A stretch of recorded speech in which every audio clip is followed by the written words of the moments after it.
giant, hairy creature, part ape, part man. Indians call him Sasquatch. They believe he is as gentle as he is powerful and mysterious. He's been seen many times in the rugged mountains and deep woods of the Pacific Northwest. The encounters have not always been peaceful. In 1924, a small group of men were working a mine in a canyon near Mount St. Helens in Washington. One night, the miners took their weapons inside and bolted the door. They thought they were secure for the evening. Outside, something strange was happening. The cabin was under attack.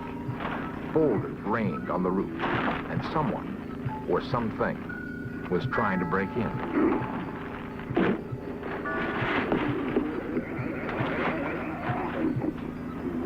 The miners later described their attackers as large, hairy apes.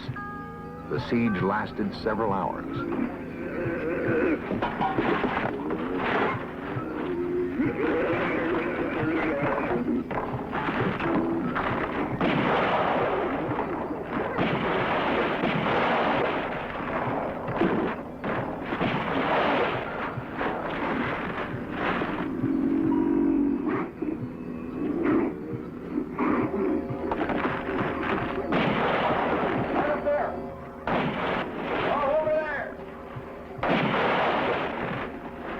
The miners escaped injury that night. The area now known as Ape Canyon is one of the many places in the Northwest where man continues his hunt for this elusive creature we call Bigfoot. Many people do not believe in Bigfoot, but a lot of people do, and some of them feel they must kill it to prove it exists.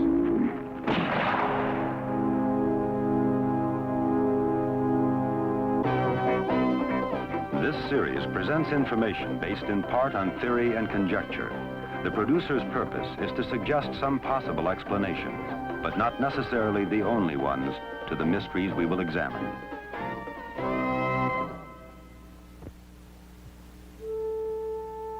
To the Indians living along the Columbia River in Oregon and Washington, or those in Canada, there is no need for proof of Bigfoot. Sasquatch has been a part of Indian lore as long as they've inhabited this land. Some anthropologists believe that the creature could have come to the northwestern part of the United States along with the Indians, across a land bridge that once connected Siberia to Alaska. The newcomers to this country have seen Bigfoot in an area ranging from northern California to southwest British Columbia. To the Indian, Bigfoot carries a mystical significance. Sometimes it's difficult to tell where myth ends and reality begins.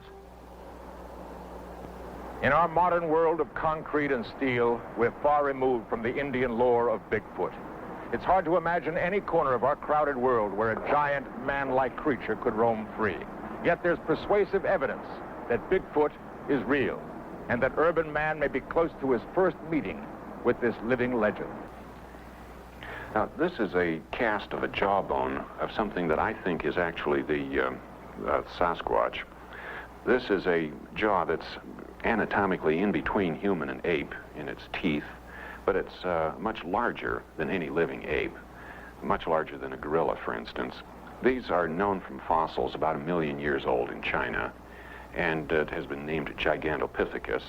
And it has approximately the characteristics that our Sasquatch has, so I'm inclined to think that this species just simply is continuing today.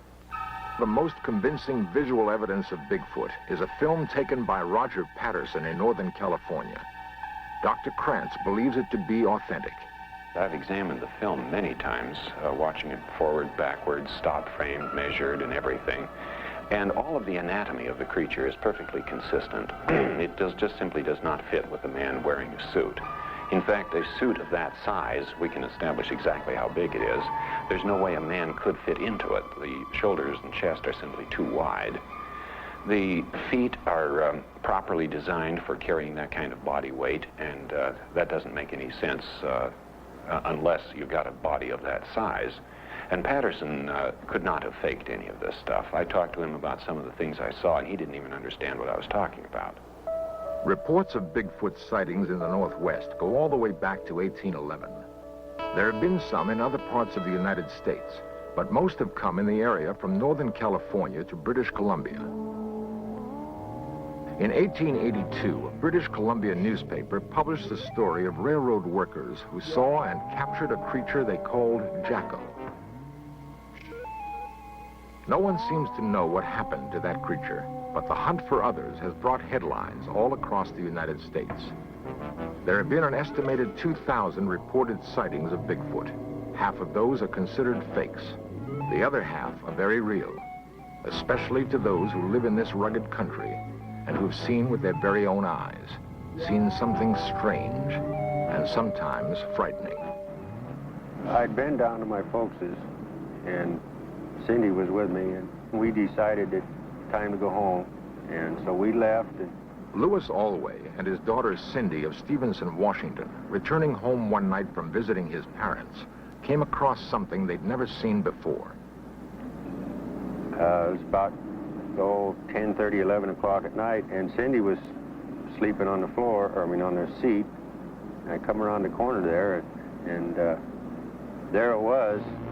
It looked to me like he had just come over the top of the guardrail there. I woke her up and she got to see it just before it ran into brush. And at first I thought it was a bear, but when it took off across the road on its hind legs, I just couldn't believe it. I hunt and I fish and I see a lot of game all the time, and it looked like something that I'd never saw before. 3 or 4 years ago, we received a call in the late part of the fall. The people who own this cabin back here said they'd found some tracks of what they thought was a large animal. And we came out and investigated that. Back here by the tree, we found several tracks that were real large, way larger than a human.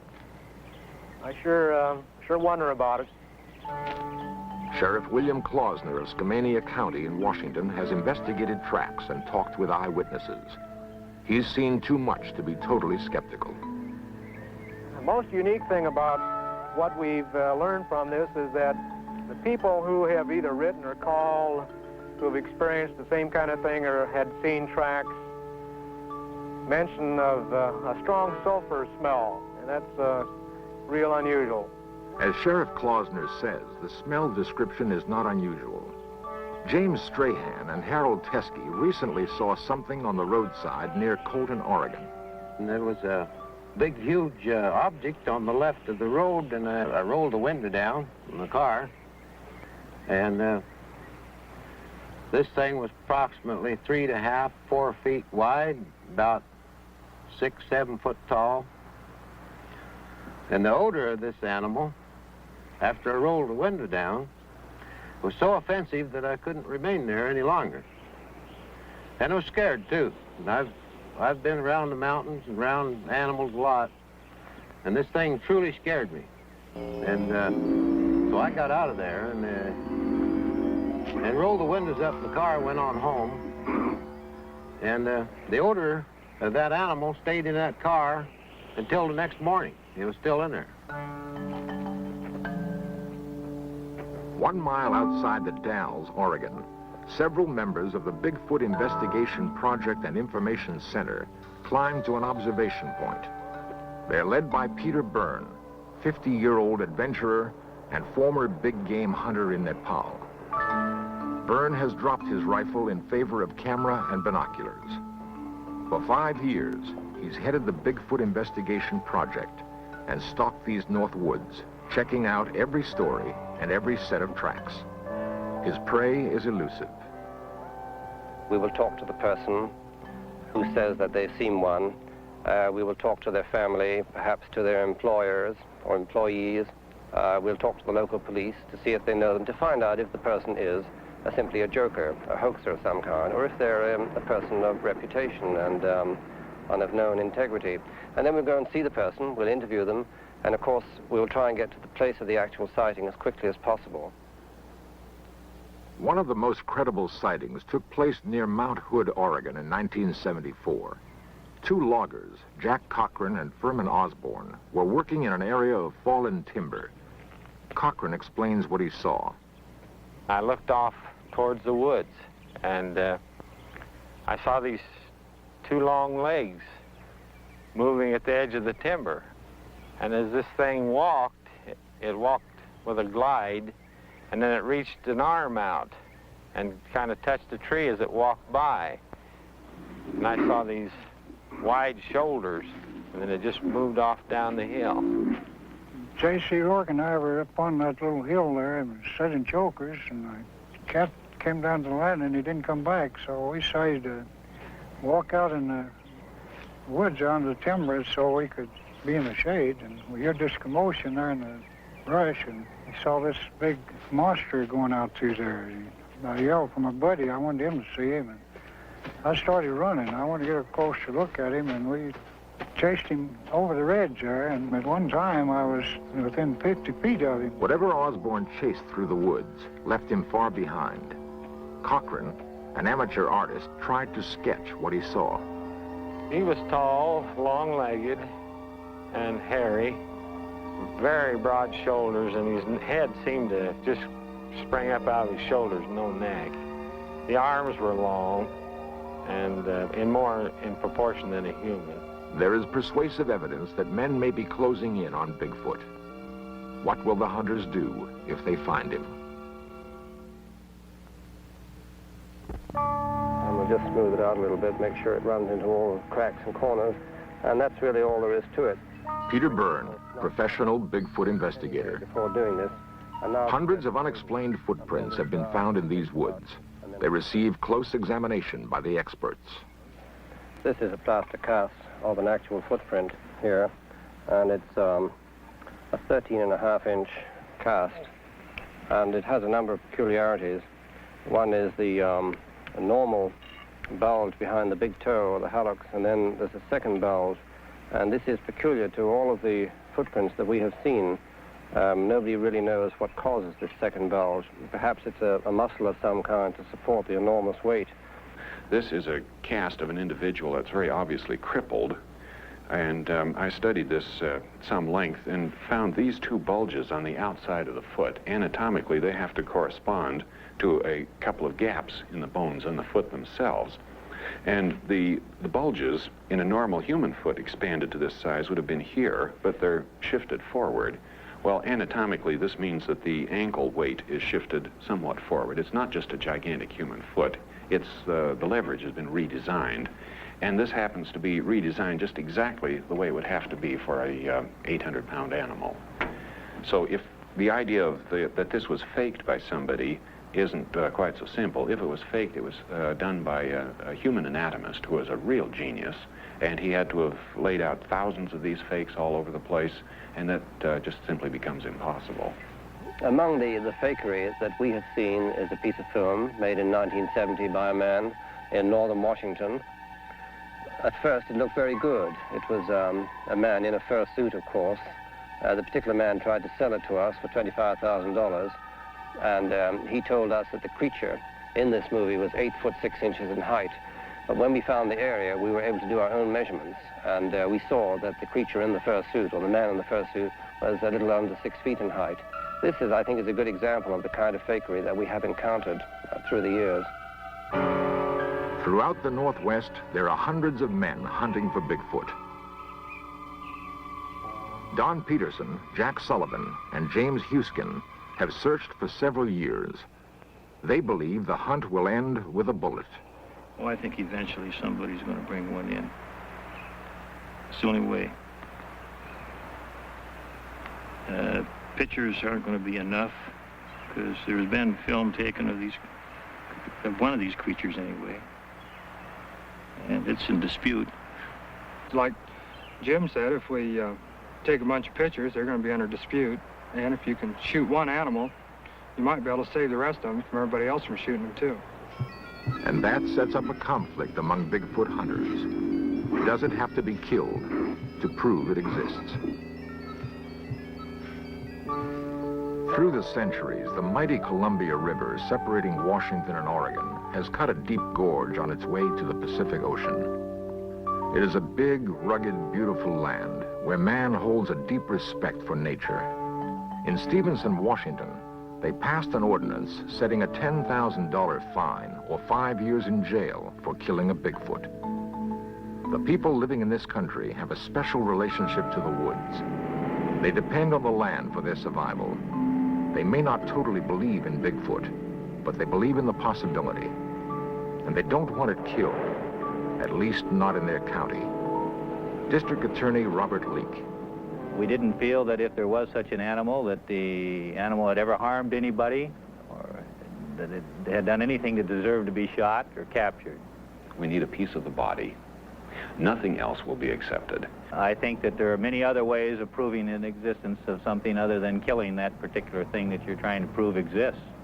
My preference would be to locate a hunter who has shot and killed one, and perhaps because he thought he killed a valuable animal or a peculiar human, he might not have said anything about it. But if he would come forward, perhaps we could examine the place where he killed it, and we might find a few bones, and then the whole thing is settled right there. If we don't find such an old kill, then the only alternative remaining is to kill one now. And grisly as that sounds, I think that is probably what we'll have to do. I would strongly urge the doctor to reconsider that, especially if he thinks he's going to do it in this county, because we would enforce the ordinance. Why add more controversy to something that's already controversial? What we have to have is a specimen for scientific identification. I think it would be morally wrong. I see no reason. In fact, I talked to a small boy, a schoolboy recently, and he said some people say shoot one to prove that they're there. And then he said, supposing the one they shoot is the last one. Well, my answer to that is if they become extinct, so what? If they're not proven, it doesn't make any difference. We have a lot of animals that became extinct in the past, and there's nothing we can do about it. And if this animal remains unaccepted, who cares if it becomes extinct? They're obviously rare. There are not very many of them. And as we see them, they could be a hominid form. It could be a man. To shoot one would be totally wrong. And we are totally opposed to this philosophy. While men ponder the dilemma, to kill or not to kill, many Indians wonder why this preoccupation with proving Bigfoot exists. To the Indian, there is no doubt. Many, like Mrs. Joe Washington, see the hunt for Bigfoot just another intrusion into their sacred past. You'll never be able to, you might say, civilize him like the white man done to us. He's somebody that belongs in the area that he chooses to live in. And if someone did bring him down,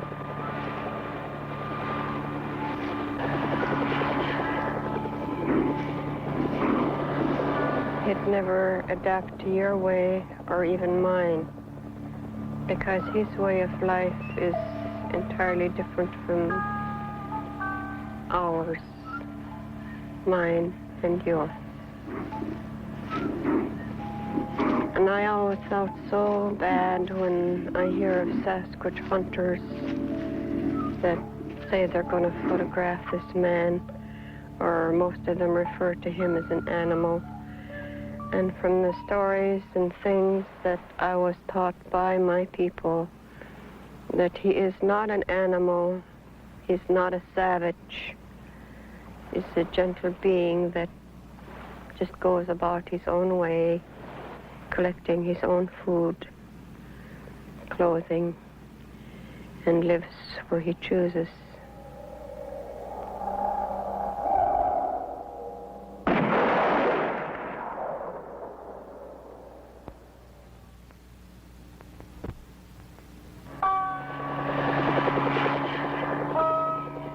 Man, with his ingenuity and machinery, continues to stalk this creature.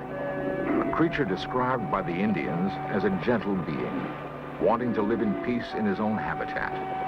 A creature some scientists believe is a link to centuries long past. The gorilla is mentioned in Greek mythology going back hundreds and hundreds of years, and yet it was not discovered until the late 18th century. And the subspecies, the mountain gorilla, was not identified until early 1900.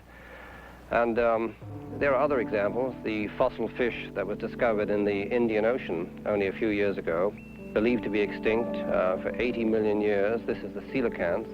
and now it's known to still live off the coast of Africa. Is that the case with Bigfoot? Is this creature really a relative of the Gigantopithecus, a primate that lived over 1 million years ago in China? The land lends itself to hide such a creature. There is food for it to survive. It does not need man. But it may have to die at the hands of man to prove to him that there is such a thing called Bigfoot. If we assume that Bigfoot is real and that men are closing in on this seemingly gentle monster, then we must prepare for that first meeting. To have eluded us for so long, Bigfoot must understand men very well. The burden will be on us to understand him. Bigfoot may well be waiting for some sign that we're ready.